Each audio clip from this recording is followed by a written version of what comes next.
देखिए, आज से हम लोग पढ़ेंगे एक्टिव पैसिव। एक्टिव पैसिव 2016 के बाद एक आसान कर दिया है। देखिएगा चैप्टर में 2016 से पहले मेंस में केवल एक्टिव पैसिव और नरेशन पूछा जाता था, लेकिन 2016 के बाद अब आप कोई एग्जाम लिखिएगा ना, एसएससी का कोई भी एग्जाम लिखिएगा, उसमें आपको एक्टिव पैसिव और नरेशन मिलेगा। और ये सब आसान होते हैं, जैसे कॉम्पिटिटिव ग्रामर के मुताबिक ये सब आसान होते हैं। इसमें केवल अगर स्ट्रक्चर अगर आपको याद है, केवल स्ट्रक्चर याद है तो बनेगा एकदम फिक्स है, इतना आसान रहेगा। तो एक्टिव पैसिव 2 गो पूछेगा, नरेशन 2 गो पूछेगा, और वो 4 गो हो गया, 4 दूना के 8 नंबर आपका हो जाएगा। तो 8 नंबर आपका एकदम पॉकेट में रहेगा, सिर्फ अगर केवल स्ट्रक्चर याद है। तो एक्टिव वॉइस, पैसिव वॉइस, ऐसे केवल इसका नाम होता है वॉइस। वॉइस का मतलब होता है वाच। वाच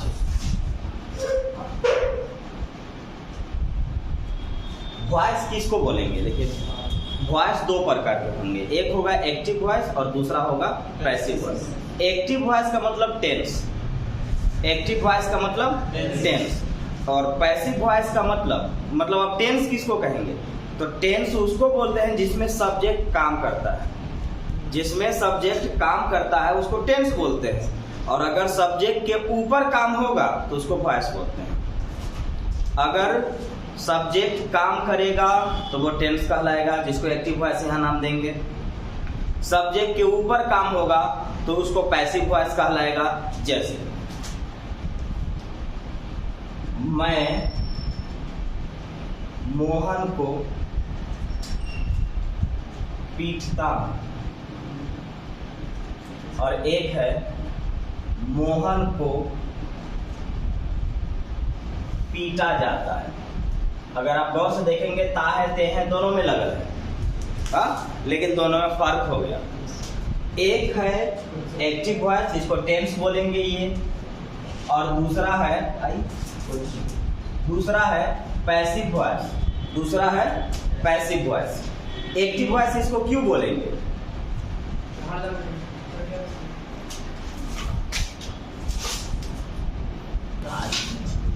देखिए, मैं मोहन को पीटता हूं, पीटने का काम मैं कर रहा हूं, इसलिए एक्टिव वॉइस हुआ ये। मोहन को पीटा जाता है, मोहन के ऊपर काम हो रहा है, इसलिए वो पैसिव वॉइस हुआ। तो एक्टिव वॉइस और पैसिव वॉइस में यही अंतर है कि जब सब्जेक्ट काम करेगा तो एक्टिव वॉइस कहेंगे, और सब्जेक्ट के ऊपर काम होगा तो उसको पैसिव वॉइस करेंगे। बनाने का नियम वही रहेगा। इसमें एक चीज सब में बाई लगा हुआ रहेगा, V3 लगा हुआ रहेगा। टेंस का वही पहचान रहता है जो रहता है। बनाने का तरीका होगा कि जब इसमें 2 टाइप के सेंटेंस होगा, एक हिंदी वाला सेंटेंस होगा और दूसरा इंग्लिश वाला सेंटेंस होगा। तो हिंदी वाले सेंटेंस को सिर्फ ट्रांसलेट किया जाता है, हिंदी वाले सेंटेंस को सिर्फ ट्रांसलेट किया जाता है, और इंग्लिश वाले सेंटेंस को बदला जाता है। तो इंग्लिश वाला सेंटेंस, जैसे मैं इसको अभी अगर बदलूंगा, जैसे देखिए ये दोनों में क्या फर्क होगा। जैसे मैं मोहन को पीटता हूं, आई बीट मोहन, और यहां है मोहन इज बीटेन। ये है एक्टिव वॉइस और ये है पैसिव वॉइस। तो चेंज किसको करना है ये समझ लीजिएगा। जो हिंदी में पैसिव वॉइस होगा वो चेंज नहीं होता है, वो ट्रांसलेशन होता है। जैसे देखिए, मोहन को पीटा जाता है, ये चेंज नहीं करना है, इसको ट्रांसलेट करना है केवल। यानी हिंदी में जो पैसिव वॉइस के सेंटेंस होंगे उसको चेंज कर देना है, और इंग्लिश में जो एक्टिव वॉइस का सेंटेंस होगा वो चेंज होगा। अब जब चेंज होगा तो क्या होगा? एक्टिव वॉइस के सब्जेक्ट को पैसिव वॉइस का ऑब्जेक्ट बनाया जाता है, एक्टिव वॉइस के ऑब्जेक्ट को पैसिव वॉइस का सब्जेक्ट बनाया जाता है। जरूरत के अनुसार बाई का प्रयोग किया जाता है, जरूरत के अनुसार बाई का प्रयोग किया जाता है। ये जरूरत क्या है? जरूरत का मतलब हुआ कि बाई क्या कहता है? बाई का मतलब ये बोलता है कि काम किसके द्वारा हो रहा है। तो इसका मतलब हुआ कि हमें वहां पे बताने की जरूरत होगी कि काम किसके द्वारा है। तो अब सेंटेंस 2 प्रकार के होंगे, एक होता है अंडरस्टूड सेंटेंस और एक होता है सिंपल सेंटेंस। तो सिंपल सेंटेंस में बताना पड़ता है, सिंपल सेंटेंस में बताना पड़ता है कि काम किसके द्वारा। एग्जाम में केवल अंतर बाई का ही आएगा, एग्जाम में केवल अंतर बाई का आएगा, मतलब कहाँ बाई लगेगा और कहाँ नहीं लगेगा। स्ट्रक्चर में तो हर जगह बाई रहेगा, लेकिन वहाँ सेंटेंस पर डिपेंड करेगा कि कहाँ पे बाई लगना चाहिए और कहाँ पे बाई नहीं लगना चाहिए। तो जहाँ सेंटेंस अंडरस्टूड हो, यानी बताने की जरूरत न हो, वहाँ बाई का प्रयोग नहीं होता है। या उस जगह भी बाई का प्रयोग नहीं होता है जहाँ पर बताने पर भी आप नहीं समझ पाए कि काम किसके द्वारा हुआ। और ऐसे लगभग कुछ प्रोनाउन होते हैं, कुछ प्रोनाउन होते हैं। प्रोनाउन ही है जिनको बताने के बाद, जैसे मैं बोलूंगा कि बिल्डिंग उन लोगों के द्वारा बनाया गया, तो आप फिर भी पूछेंगे किन लोगों के द्वारा, पता चला आपको? नहीं, तो ऐसे जगह बाई का प्रयोग नहीं। मतलब जहां पर बताने पर भी आपको न पता चले, वहां बाई का प्रयोग नहीं करेंगे। तो मेन खेल है बाई, बाकी तो सब स्ट्रक्चर रहेगा। लिखा जाए,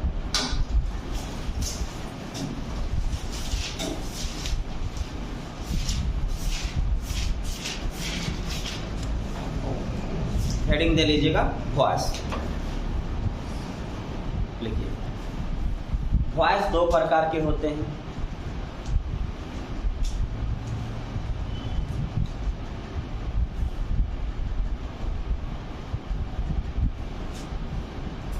वॉइस दो प्रकार के होते हैं। पहला एक्टिव वॉइस और दूसरा पैसिव वॉइस। पहला एक्टिव वॉइस, दूसरा पैसिव वॉइस। ध्यान से एग्जाम में ही आपको मिलेगा, इसलिए तनिक ऐसे पढ़िएगा जो आपको कम से कम स्ट्रक्चर जरूर याद रहे। बाकी कोशिश करूंगा कि यहीं आपको याद करवा दूं, क्योंकि एग्जाम में ये एकदम फालतू का नंबर है। यहाँ से नरेशन का एकदम बिना मेहनत का मिल जाएगा आपको। लिख लिए, वॉइस कितने प्रकार के होते हैं? दो प्रकार के, एक्टिव वॉइस और दूसरा पैसिव वॉइस। एक्टिव वॉइस के बारे में लिखें।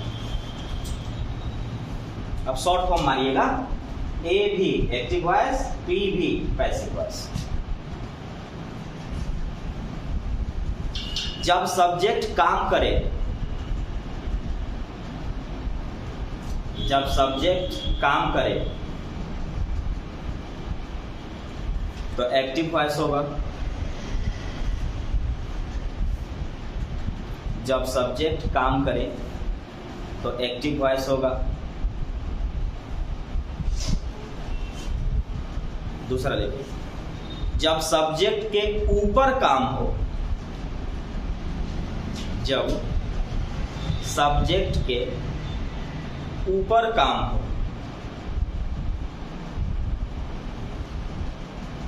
तो पैसिव वॉइस होगा। पी भी लिखेगा। जब सब्जेक्ट के ऊपर काम हो तो पैसिव वॉइस होता है। एक एक एग्जांपल ये होता है। मैं मोहन को पीटता हूं, एक्टिव वॉइस है। मोहन को पीटा जाता है, पैसिव वॉइस है। ट्रांसलेट कैसे करेंगे ये अलग मैटर है, अभी तो सिर्फ ये जानना है कि ये होता क्या है। एक बार जान गए, आराम से हो गए। ये दोनों उतार लीजिएगा। मैं मोहन को पीटता हूं, एक्टिव वॉइस। मोहन को पीटा जाता है, पैसिव वॉइस।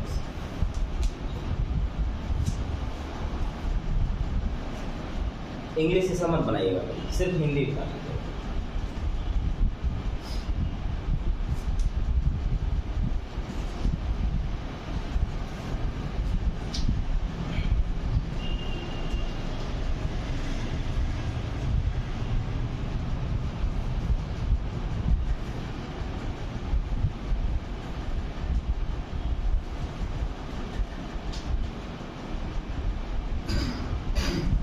हो गया? लिखिए, मैं तो चीज क्लियर से लिखवा देता हूं, कंफ्यूजन नहीं होना चाहिए। लिखिए, पैसिव वॉइस के पैसिव वॉइस पी भी खाली लिखिए। पैसिव वॉइस के हिंदी वाले वाक्य को, पैसिव वॉइस के हिंदी वाले वाक्य को सिर्फ ट्रांसलेट कर दिया जाता है।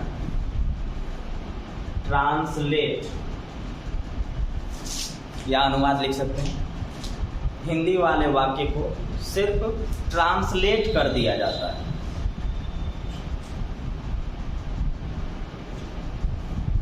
सिर्फ ट्रांसलेट कर दिया जाता है। मतलब कंफ्यूज नहीं होना है कि सब्जेक्ट को ऑब्जेक्ट और ऑब्जेक्ट को सब्जेक्ट। हिंदी वाला में नहीं बनता है। हिंदी वाला जैसे दिया है जो स्ट्रक्चर है बस उसको बैठा दीजिए, बन गया आपका। बदलना कहाँ है? इंग्लिश वाले में लिखिए। इंग्लिश वाले वाक्य को ऐसे लिखिएगा। इंग्लिश वाले वाक्य को चेंज किया जाता है, बदला जाता है। इंग्लिश वाले वाक्य को चेंज किया जाता है, बदला जाता है।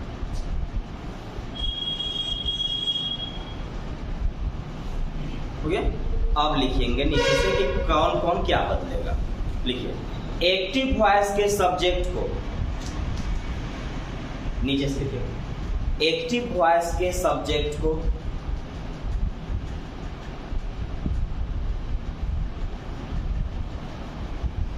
पैसिव वॉइस का, एक्टिव वॉइस के सब्जेक्ट को पैसिव वॉइस का ऑब्जेक्ट बनाया जाता है।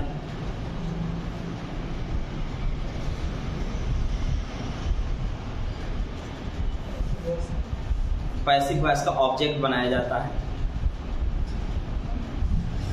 आपने लिखा कि एक्टिव वॉइस के सब्जेक्ट को पैसिव वॉइस का ऑब्जेक्ट बनाया जाता है। दूसरा लाइन लिखिए एक्टिव वॉइस के ऑब्जेक्ट को, एक्टिव वॉइस के ऑब्जेक्ट को, एक्टिव वॉइस के ऑब्जेक्ट को पैसिव वॉइस का,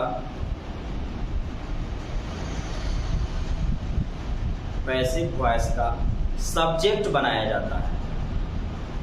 पैसिव वॉइस का सब्जेक्ट बनाया जाता है।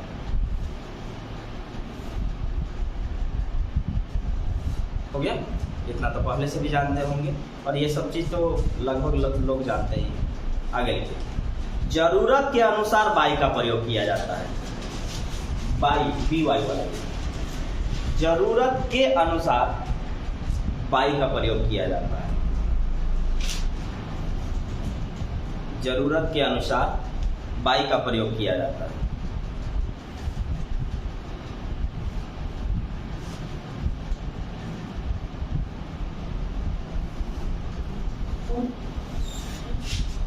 काम किसके द्वारा हुआ है?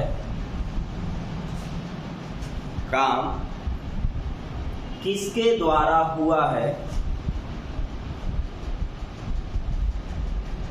बताना जरूरी हो। काम किसके द्वारा हुआ है बताना जरूरी हो तो बाई का प्रयोग करते हैं।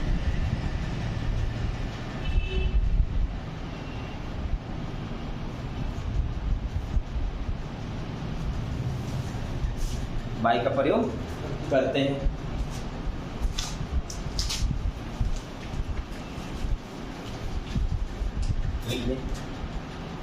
someone, no one, anyone, somebody, nobody, anybody, police, people,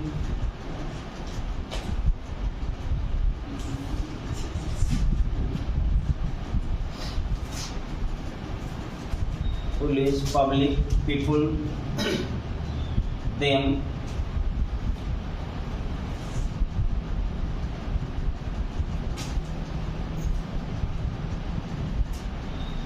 someone, no one, anyone, somebody, nobody, anybody, police, people, public वगैरह सब चलेगा। them,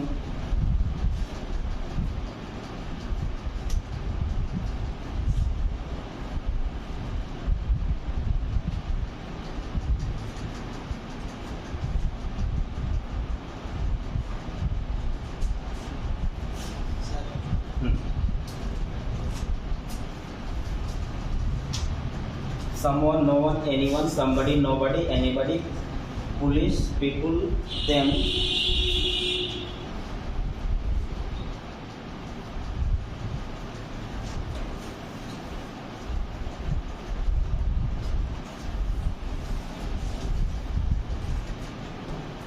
इसलिए का प्रयोग इनके बाद लिखिएगा ना, का प्रयोग बाई के बाद नहीं किया जाता है। का प्रयोग बाई के बाद नहीं किया जाता।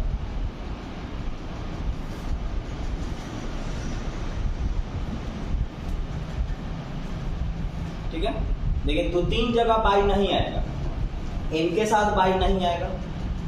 ठीक है, आगे लिखिए। जब अंडरस्टूड सेंटेंस हो, अंडरस्टूड सेंटेंस,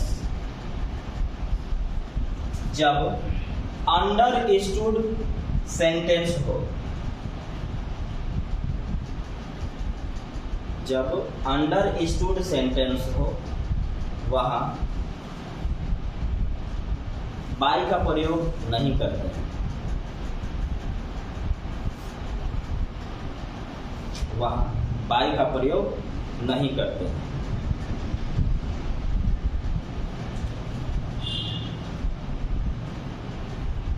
इसलिए अंडरस्टूड सेंटेंस का मतलब होता है वैसा वाक्य जिसमें आपको बताने की जरूरत ना हो, लोग अपने आप समझ लेंगे। जैसे उसको गिरफ्तार कर लिया गया, सब लोग जान जाएंगे पुलिस गिरफ्तार की होगी।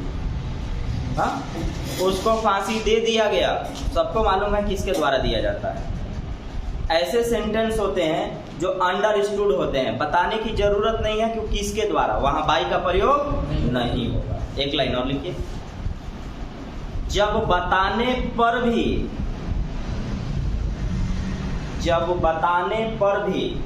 क्लियर ना हो, स्पष्ट, जब बताने पर भी क्लियर ना हो, स्पष्ट ना हो,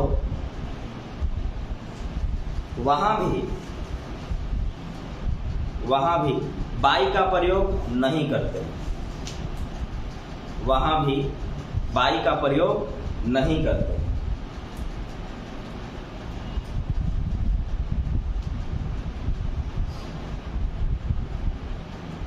ठीक है, तो ये 2-3 जगह है जहां आपको मेन खेल है, समझना है कि यहाँ बाई नहीं लगेगा।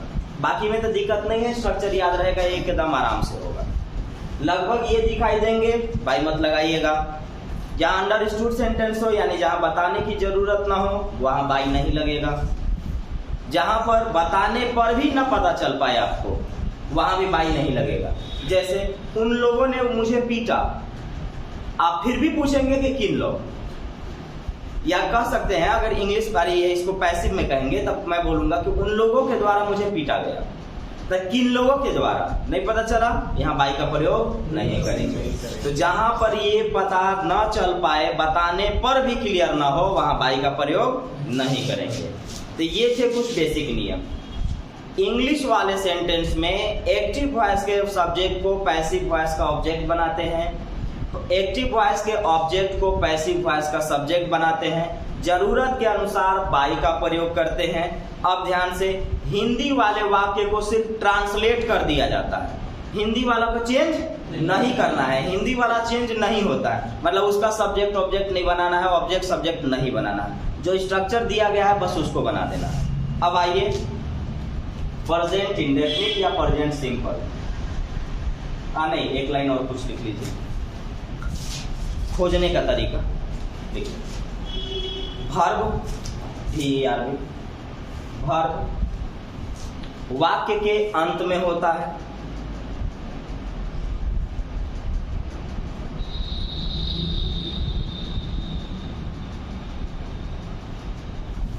वर्ब में किसे या किसको, वर्ब में किसे या किसको लगाकर प्रश्न पूछने से लगाकर प्रश्न पूछने से सब्जेक्ट मिलता है। लगाकर प्रश्न पूछने से सब्जेक्ट मिलता है। ठीक है, अब देखिएगा टेंस पढ़ेंगे तो टेंस में आपको बताया जाएगा कि वर्ब में कौन लगा के प्रश्न पूछने से सब्जेक्ट मिलता है। तो टेंस में होता है वैसा। पैसिव वॉइस में किसे या किसको लगा के प्रश्न पूछने से जो जवाब देगा वो सब्जेक्ट होगा। जैसे यहां था कि मोहन को पीटा जाता है, मोहन को पीटा जाता है।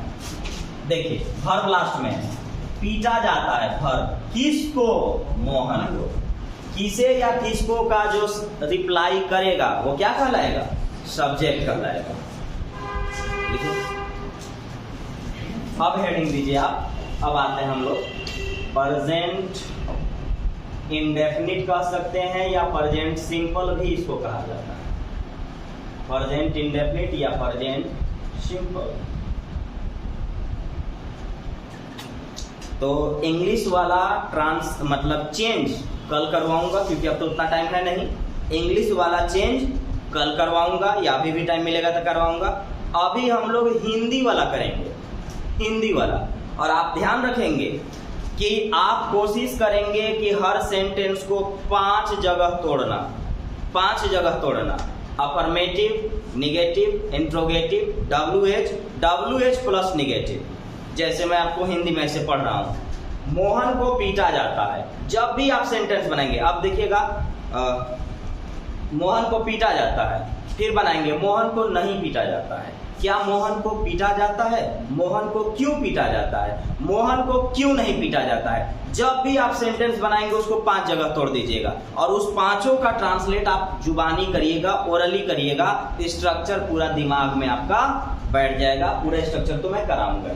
प्रेजेंट इंडेफिनिट हेडिंग दे लिए, लिखिए।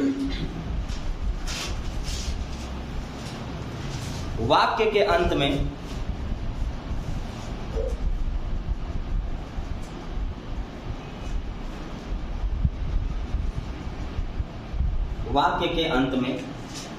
ता है, ते हैं, ती है। वाक्य के अंत में ता है, ते हैं, ती है लगा रहता है, लगा रहता है। तथा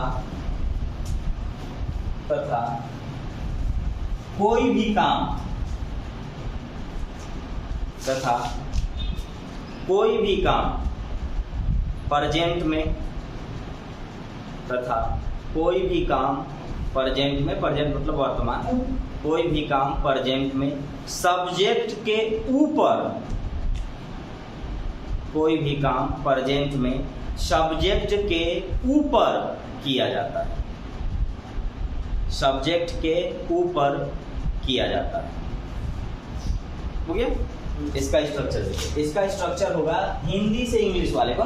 जब इंग्लिश टू इंग्लिश कराऊंगा तो एक्टिव वॉइस का अलग स्ट्रक्चर देना होगा और पैसिव वॉइस का अलग। उसको चेंज आपको करना है, ये अभी सिर्फ ट्रांसलेट आपको करना है। तो मैं आपको स्ट्रक्चर देता हूँ। Subject plus is, am, are plus V3 plus by plus object. ठीक है, लेकिन अगर मुझे इसका नेगेटिव बनाना हो गया तो मैं बनाऊंगा सब्जेक्ट प्लस इज नॉट, लिख दिए चलिए आपको, am not, are not, V3 by object. Interrogative में इज, एम, आर, सब्जेक्ट, अच्छा यहाँ सब्जेक्ट नहीं लिखना, subject plus V3 plus by plus object. Is, am, are, subject plus V3 plus by plus object. और एक होता है WH question plus is, am, are plus subject plus V3 plus by plus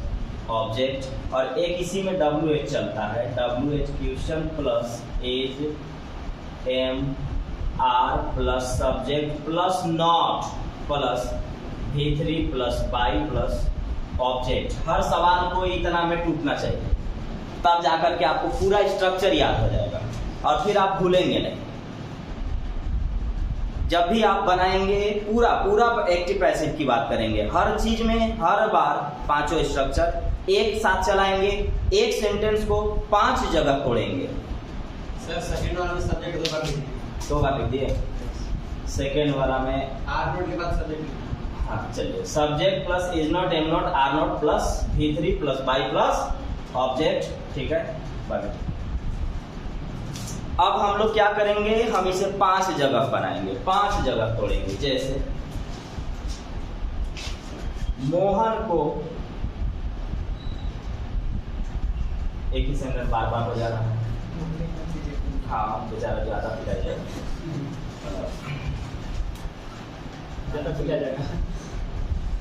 विद्यार्थियों को पढ़ाया जाता है। सबसे पहला चीज है ये, इसको हम क्या करने वाले हैं, पहले तो आप जो टेंस चल रहा है उस टेंस से 10-20 को सेंटेंस लगातार बोलिए। सिर्फ ता ते ती के सेंस में होना चाहिए, पैसिव के सेंस में। जैसे विद्यार्थियों को पढ़ाया जाता है, शिक्षक को बुलाया जाता है, मोहन को पीटा जाता है, उन लोगों को आमंत्रित किया जाता है, बेगुनाहों को छोड़ दिया जाता है, गुनाहगारों को सजा दिया जाता है। ये सब क्या हुआ, पैसिव हुआ, सब में पैसिव था। तो आप जब भी टेंस चलेगा कम से कम 10 को 20 को अपने से सेंटेंस बनाना है। स्ट्रक्चर आपके सामने होगा, देख देख के बैठा देना है, आराम से बन जाएगा। अब ऐसे सेंटेंस को याद रखिएगा, हिंदी वाले वाक्य में के द्वारा लगल रहेगा तब बाई लगाइएगा, नहीं तो मत लगाइएगा। अब आइए इसको मैं बता रहा हूं। पढ़ाया जाता है वर्ब, किसको, विद्यार्थियों को, सब्जेक्ट। एक वर्ड और जोड़ देते हैं इसमें, विद्यार्थियों को अंग्रेजी पढ़ाया जाता है। पढ़ाया जाता है वर्ब, किसको, विद्यार्थियों को, सब्जेक्ट। क्या पढ़ाया जाता है, अंग्रेजी, ऑब्जेक्ट। द स्टूडेंट्स, प्लूरल है ना, इज एम आर में से क्या, आर, द स्टूडेंट्स आर। अब आपको V3 चाहिए, पढ़ाना का टीच, V3 टॉट। अब आपको बाई चाहिए, तो ध्यान से हिंदी वाले में बाई कब लगाएंगे, जब हमको के द्वारा पता रहेगा। बाई हमें के द्वारा हिंदी में लिखल होना चाहिए, तब लगाएंगे, और अगर नहीं है तो नहीं लगाएंगे। अब आइए, द स्टूडेंट्स आर टॉट, के द्वारा लिखा हुआ है, नहीं लगा हुआ है, तो अब हम डायरेक्ट ऑब्जेक्ट लिखेंगे। ऑब्जेक्ट में क्या है, अब आइए इसको 5 जगह मैं तोड़ता हूं, आपको भी घर वैसे ही प्रैक्टिस करना है।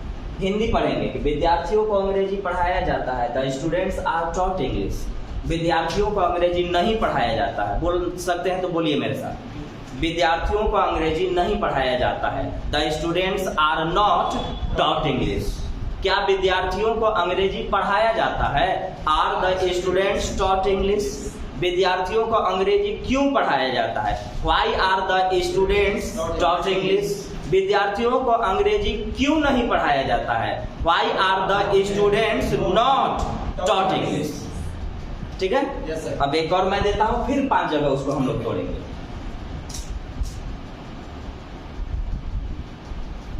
चोर को, छोटा छोटा अभी सेंटेंस पढ़ेंगे फिर हम लोग आएंगे। चोर को गिरफ्तार किया जाता है, तो गिरफ्तार किया जाता है वर्ब, किसको, चोर को, सब्जेक्ट।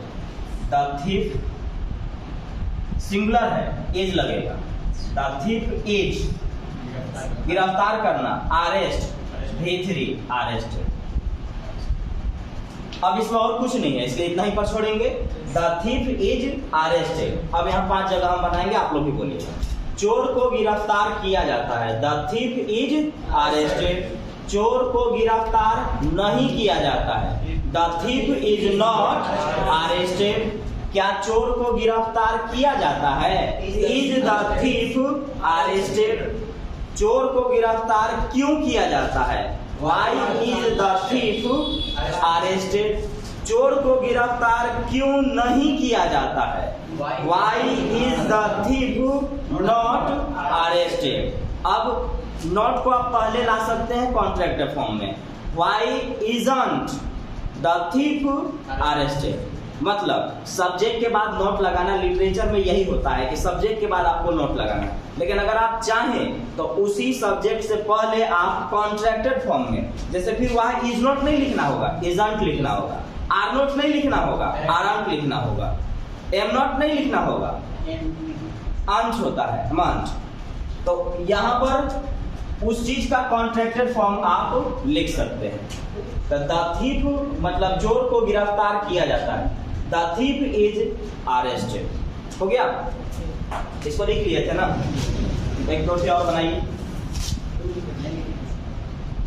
ये वाला अच्छा दोनों नहीं तो लिखिए, इसका हिंदी तो हम मिटा दिए।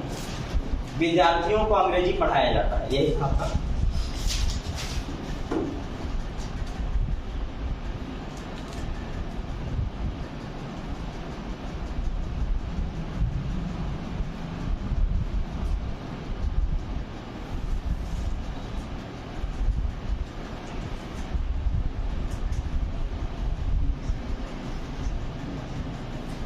क्रिकेट उन लोगों के द्वारा खेला जाता है, क्रिकेट उन लोगों के द्वारा खेला जाता है। अब चूंकि इसमें देखिए द्वारा लग गया है, तो यहाँ पर के द्वारा लग गया है, तो यहाँ पर क्या लगा देंगे, बाई लगा देंगे। तो इसको खोज के देखिए, तो खेला जाता है वर्ब, क्या खेला जाता है, क्रिकेट। सब्जेक्ट किनके द्वारा, उन लोगों के द्वारा, तो इनके साथ बाई का प्रयोग करेंगे। ये लिख लिया है ना, देखिए क्रिकेट, क्रिकेट सिंगुलर है ना, क्रिकेट इज, अब आपको भीतरी चाहिए ना, हाँ क्रिकेट इज खेलना का प्ले, भीतरी चाहिए प्ले। क्रिकेट इज प्लेड, के द्वारा लगा हुआ है, इसे यहाँ हम बाई लगाएंगे। उन लोगों क्या, देम, ठीक है। Cricket is played by them, cricket उन लोगों के द्वारा खेला जाता है। Cricket is played by them, अब थोड़ा 5 गो में बोल दीजिए तो आप लोग साथ में बोलिएगा। क्रिकेट उन लोगों के द्वारा खेला जाता है, cricket is played by them. Cricket उन लोगों के द्वारा नहीं खेला जाता है, cricket is not played by them. क्या क्रिकेट उन लोगों के द्वारा खेला जाता है, is cricket played by them. Cricket उन लोगों के द्वारा क्यों खेला जाता है, why is cricket played by them. Cricket उन लोगों के द्वारा क्यों नहीं खेला जाता है, why is cricket not played by them. तो ये आपको याद हो जाएगा। अब कुछ हिंदी हम लोग देख लिए, अब इसके बाद हम लोग इंग्लिश वाला देखेंगे।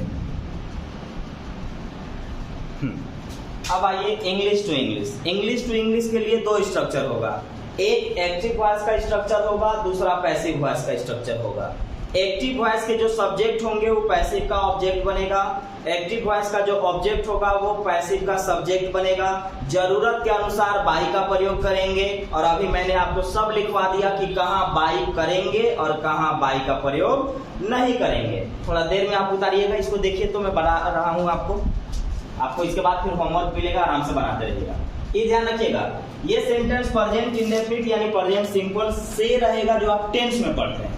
देखिए V1 या V5, इसको कन्वर्ट करना है किस में, पैसिव में। तो अब इंग्लिश वाला में देखिएगा, इंग्लिश वाला में शुरू में सब्जेक्ट होता है, सब्जेक्ट के बाद या तो हेल्पिंग वर्ब, जैसे अगर उस टेंस में हेल्पिंग वर्ब है तो हेल्पिंग वर्ब आएगा। ध्यान से खोजने का तरीका, चूंकि हिंदी नहीं है कि क्या कहाँ किसे किसको लगा दिए पता चल जाएगा। यहाँ पर ध्यान रखिएगा कि शुरू में सब्जेक्ट होगा, सब्जेक्ट के बगल में अगर उस टेंस में हेल्पिंग वर्ब होगा तो हेल्पिंग वर्ब होगा, और नहीं तो मेन वर्ब होगा। और अगर हेल्पिंग वर्ब हुआ तो subject, helping verb, main verb, तब ऑब्जेक्ट। और अगर हेल्पिंग वर्ब नहीं हुआ तो सब्जेक्ट, वर्ब, ऑब्जेक्ट। तो ये रहा सब्जेक्ट, ये रहा वर्ब और ये रहा ऑब्जेक्ट। जब मैं इसे चेंज करूंगा तो इसमें जो सब्जेक्ट है ना, ये सब्जेक्ट किसका लिखाएगा, इसका जो ऑब्जेक्ट होगा, इसका ऑब्जेक्ट यहाँ जाके क्या बनेगा, सब्जेक्ट बनेगा। तो मोहन लिखिए। आप बताइए, मोहन तो हम लिख लिए, EJMR में से क्या लगाए? एज लगाएंगे। मोहन एज, V3 चाहिए, हेल्प का V3 हेल्प्ड होगा। अब बाई लगल है, बाई लगाइए। अब आप ऑब्जेक्ट लिखने वाले हैं तो ये ऑब्जेक्ट कौन बनेगा? जो सब्जेक्ट था। जो ऑब्जेक्ट यहाँ का ऑब्जेक्ट कौन होगा? जो इसका सब्जेक्ट है, तो इसका सब्जेक्ट ही है, ऑब्जेक्टिव केस में जा रहा है, हिम बनेगा। एक हो गया। दूसरा देखिए, सबका हिंदी बताऊंगा, पहले चेंज कर रहा हूं। ये सब्जेक्ट है, ये वर्ब है, और ये वाला इस ऑब्जेक्ट को सब्जेक्ट बनाया जाता है। तो ऑब्जेक्ट को सब्जेक्ट बनाइएगा तो यू के साथ आर। V3 चाहिए, टीच का टॉट। अब आपको बाई चाहिए, बाई लगाएंगे। और उसके बाद ऑब्जेक्ट चाहिए, ऑब्जेक्ट कौन होगा? जो सब्जेक्ट था। सब्जेक्ट में सी था, सी का क्या होता है? वर्ब होता है। अब आइए, ये आपका सब्जेक्ट है, ये आपका वर्ब है, ये आपका ऑब्जेक्ट है। ऑब्जेक्ट जो है वो सब्जेक्ट बनेगा, हे के साथ एज। V3 रिक्वेस्टेड, बाई चाहिए ना? बाई। उसके बाद अस का मतलब वी का अस। अब यहां से देखिए, एग्जाम में पूछा हुआ सवाल यहां से, इसलिए अभी अपने बता रहा हूं, अब थोड़ा सा ऊपर और सुनिए, हिंदी भी बता रहा हूं। इसमें कोई दिक्कत है? सब्जेक्ट को ऑब्जेक्ट बनाना, ऑब्जेक्ट को सब्जेक्ट बनाना, स्ट्रक्चर सामने लिखा रहेगा, देख के उतार देना है। लेकिन एग्जाम में कब बनेगा? जो स्ट्रक्चर आपके दिमाग में रहेगा, स्ट्रक्चर दिमाग में रहेगा। अब हिंदी सुनिए। ही हेल्प्स मोहन, वह मोहन की मदद करता है। Mohan is helped by him, Mohan को उसके द्वारा मदद किया जाता है। आपको मीनिंग निकालने आना चाहिए, क्योंकि अगर मीनिंग अगर आप नहीं शुद्ध निकाल पा रहे हैं तो आप क्लोज टेस्ट पैसेज में तो आप फंसेंगे।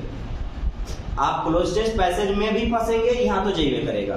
तो ध्यान से मीनिंग निकालने आना चाहिए, घर पर एकदम बैठ के बढ़िया से। He helps मोहन, वह मोहन की मदद करता है, मोहन की मदद उसके द्वारा किया जाता है। She teaches you, वह आपको पढ़ाती है। You are taught by her, आपको उसके द्वारा पढ़ाया जाता है। We requested him, हम लोग उससे गुजारिश करते हैं, निवेदन करते हैं। हम लोग उससे निवेदन करते हैं। He is requested by us, उसको हम लोगों के द्वारा निवेदन किया जाता है। अब यहाँ आइए, अब चूंकि एग्जाम वाला है तो थोड़ा सा हट के होगा। ये आपका क्या है? सब्जेक्ट है, ये आपका वर्ब है, ये आपका ऑब्जेक्ट है। ऑब्जेक्ट को क्या बनाऊं? सब्जेक्ट बनाऊंगा। तो लिखना होगा गुड न्यूज। इज क्या? हाँ, नाउन जब आप पढ़िएगा तो नाउन में आपको बताया जाएगा कि news is a singular noun. News क्या है? एस देख के प्लूरल मत मान लीजिएगा, एस देख के प्लूरल नहीं, न्यूज क्या है? सिंगुलर है। अब सिंगुलर है तो इसके साथ क्या लगेगा? एज। तो गुड न्यूज एज। V3 चाहिए ना? एक्सपेक्टेड। अब आपको क्या चाहिए? बाई। तो बाई लिखेंगे और उसके बाद आप क्या लिखिएगा? ऑब्जेक्ट। ऑब्जेक्ट में ये क्या है? सब्जेक्ट है। सब्जेक्ट को ऑब्जेक्ट, वी को क्या बनाते हैं? अस बनाते हैं। ई हुआ जैसे स्ट्रक्चर लिखा था वैसे ट्रांसलेट करना। ई तो कर बैठिए, इसका मतलब हुआ कि जो स्ट्रक्चर लिखा हुआ था वैसे ट्रांसलेट करना। अब एग्जाम का है तो इसमें बारीकी होगा। अब सुनिए, हिंदी सुनिए। We expect good news, हम लोग अच्छे खबर की उम्मीद करते हैं। अब जब पैसिव बनाइएगा तो अच्छे खबर की उम्मीद हमारे द्वारा किया जाता है। अभी चूंकि ऐसा चीज है जो हर कोई यही उम्मीद करता है कि जब भी मुझे न्यूज मिले, अच्छा न्यूज मिले, है? हर किसी के लिए यह लागू होता है। हर कोई चाहता है कि जब भी मुझे खबर मिले, अच्छा खबर मिले। तो इसका मतलब हुआ कि ये सेंटेंस मतलब आम सेंटेंस है, ऑलरेडी अंडरस्टूड है। हर कोई चाहता है कि मुझे अच्छा खबर मिले। तो ये जब सेंटेंस अंडरस्टूड में जाएगा तो यहाँ बाई के बाद अस का प्रयोग नहीं होगा। और अब यहाँ पर ऑप्शन में दो चीज रहेगा, एक जो लिखे थे वो रहेगा और एक उसको छोड़ के रहेगा, दो गो रहेगा। सुनिए, गुड न्यूज इज एक्सपेक्टेड, ई भी रहेगा और ई भी रहेगा। Good news is expected by us. तो आपको ध्यान रखना है कि जब सेंटेंस अंडरस्टूड में जाता है तो वहां बाई के बाद बाई का प्रयोग नहीं किया जाता। हिंदी होगा अच्छे खबर की उम्मीद किया जाता है। हर कोई जानता है, सभी के द्वारा, हर कोई जानते हैं सभी के द्वारा। आगे आइए। ना सर, हाँ, जब ऊपर वाला सेंटेंस है ना, इज रिक्वेस्टेड बाय अस, तो वहां पे क्यों नहीं? यहाँ पर चूंकि हम लोग बताए कि उसको निवेदन किए थे, तो यहाँ पर निवेदन गुजारिश करना ये पर्सनल चीज है, सबके लिए नहीं है, सबके लिए नहीं है। यहाँ पर चूंकि न्यूज की बात की जा रही है तो यहाँ सबको उम्मीद करते हैं। सर बाई नहीं लगा तो समझ में आ रहा है, अस क्यों नहीं लगा? कहाँ पे? जब बाई नहीं लगा तो फिर अस कहाँ से लगेगा? जब बाई नहीं है तो उसके बाद की जरूरत नहीं। अब सुनिए, ये आपका सब्जेक्ट है, ये आपका वर्ब है, ये आपका ऑब्जेक्ट है। ऑब्जेक्ट को सब्जेक्ट बनाइए। द थीव्स प्लूरल हो गया ना? द थीव्स प्लूरल आर लगेगा। The thieves are arrested, ARRESTED, full stop, बात खत्म। अब बाई के बाद पुलिस क्यों नहीं लिखेंगे? मैं लिखवा दिया था कि बाई के बाद पुलिस का प्रयोग नहीं किया जाता है, इसलिए बाई के बाद पुलिस का प्रयोग नहीं करेंगे और एग्जाम में आपको बाई के बाद पुलिस लगल रहेगा। अब सुनिए, क्यों नहीं लगाएंगे? अंडरस्टूड जा रहा है। हिंदी इसका सुनिएगा। हिंदी होगा कि police arrest the thieves, police चोरों को गिरफ्तार करती है। द थीव्स आर अरेस्टेड, चोरों को गिरफ्तार किया जाता है। क्या बताने की जरूरत है कि पुलिस के द्वारा? नहीं सर। तो जहां बताने की जरूरत नहीं है वहां के बाद बाई का प्रयोग नहीं करेंगे। और जब बाई नहीं लाना है तो उसका सब्जेक्ट हम क्यों लाएंगे? हाँ, सब्जेक्ट को ही ना ऑब्जेक्ट बना रहे हैं, तो उसका ऑब्जेक्ट हम क्यों लाएंगे? द थीव्स आर अरेस्टेड, चोरों को गिरफ्तार किया जाता है। बताने की जरूरत नहीं है कि किनके द्वारा। अब आइए एक और, ये सब्जेक्ट है, बगल में वर्ब होता है और ठीक उसके बगल में ऑब्जेक्ट होता है।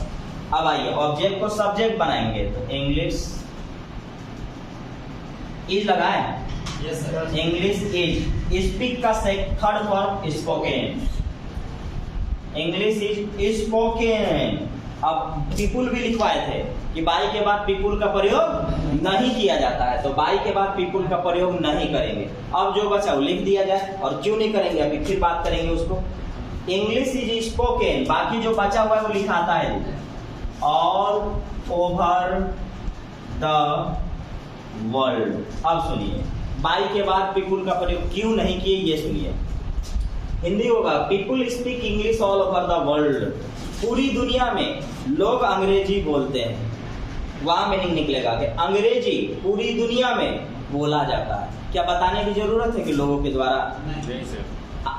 मनुष्य बोलेगा कि जानवर, मनुष्य, तो यहाँ पर बताने की जरूरत नहीं है कि लोग बोलते हैं अंग्रेजी, इसलिए यहाँ अंडरस्टूड सेंटेंस होता है, इसलिए बाई के बाद पीपुल का प्रयोग नहीं होता है। English is spoken all over the world, अंग्रेजी पूरी दुनिया में बोली जाती है, ये कहने की जरूरत नहीं है कि लोगों के द्वारा, इसीलिए बाई के बाद इनका प्रयोग नहीं होता है। एक और, ये आपका सब्जेक्ट है, ये आपका वर्ब है और ये वाला आपका ऑब्जेक्ट है। ऑब्जेक्ट को सब्जेक्ट बनाएंगे। इंग्लिश इज ना, yes sir. English is, teach का V3 टॉट। अब फिर बाय द टीचर नहीं होगा। क्यों नहीं होगा यहाँ सुनिए। हिंदी होगा टीचर अंग्रेजी पढ़ाते हैं, अंग्रेजी पढ़ाया जाता है। बताने की जरूरत है कि शिक्षक के द्वारा पढ़ाएंगे कौन? शिक्षक। इसलिए आप कभी भी कहीं कोचिंग संस्थान में आप एक चीज लिखल देखते होंगे, ये पैसिव वॉइस का सेंटेंस होता है कि English is taught here, English is taught here, या मैथमेटिक्स इज टॉट हियर। कभी भी लिखल देखे कि बाय द टीचर? क्योंकि सबको मालूम है कि आप इंग्लिश पढ़ने आए हैं, फिजिक्स पढ़ने आए हैं, मैथ पढ़ने आए हैं, टीचर ही पढ़ाएंगे, इसलिए कहने की जरूरत नहीं है। तो होगा इंग्लिश इज टॉट, अंग्रेजी पढ़ाया जाता है। ये बताने की जरूरत नहीं है कि किन के द्वारा, सबको मालूम है शिक्षक पढ़ाएंगे। बस इतना ही आज।